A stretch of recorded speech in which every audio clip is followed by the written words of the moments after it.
There are two expressions in the Bible that have gotten me concerned. Number one is the poor wise man. That statement is not supposed to be in use because poverty and wisdom don't add up.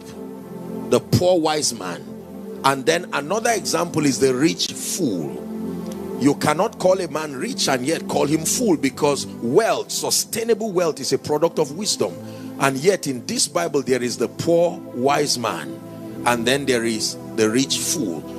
And one was poor and the other was foolish, not necessarily because of what they did, but the motivation behind the things that they did. For instance, the rich fool thought that his rest would be in acquiring and building barns, and he said, my soul find rest in it.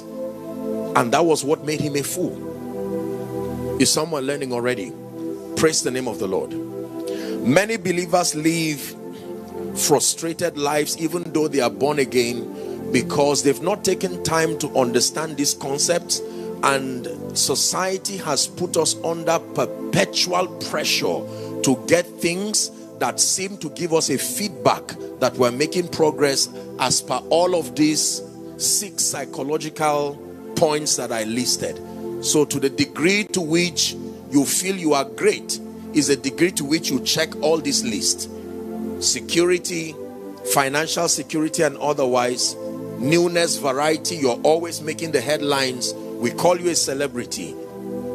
And then the degree to which you are significant, the degree to which you are loved and accepted, the degree to which you think you are growing, or you are growing actually, and the degree to which you are able to make impact and contribution.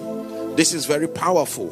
My life changed when I learned this, because I found out that there's one word for every one of these things I listed.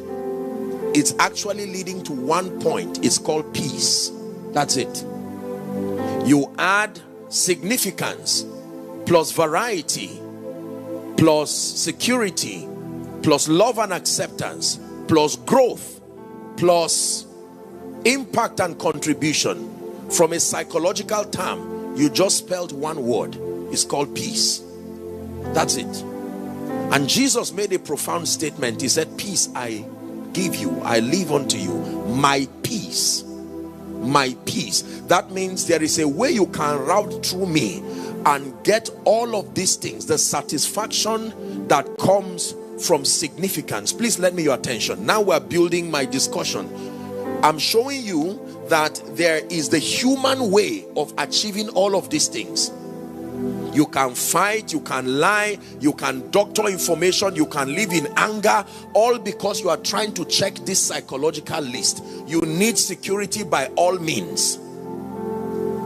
So whether it means manipulating figures to get money, you need newness by all means.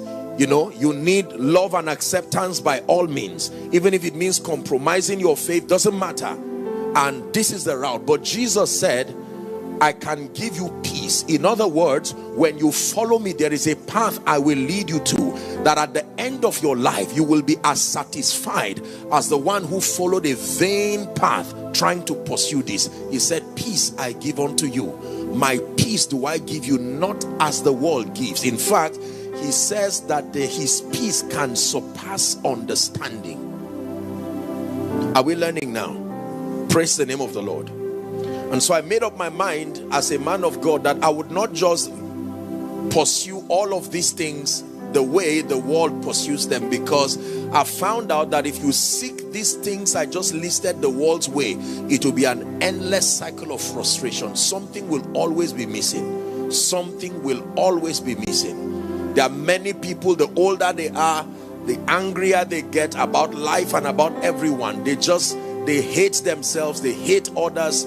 They are wounded through their history, their life. They wound others. Society seems to be confused because most people do not know that only God can really give a man peace. So they try to route it through education, and it only goes so far. They route it through money. They stretch their intellect from border to border, all in a bid to find fulfillment. It only goes so far. They try family life. It only goes so far. They try recognition, joining groups and associations. It only goes so far. At the end of their life, they are angry because they spent their life investing energy, investing money, and in the end they don't seem to find wholesome peace. And here's what Jesus said. He says, come unto me, all ye that are weary and heavy laden. He said, I will give you rest. Hallelujah. Is someone learning now? This is very powerful.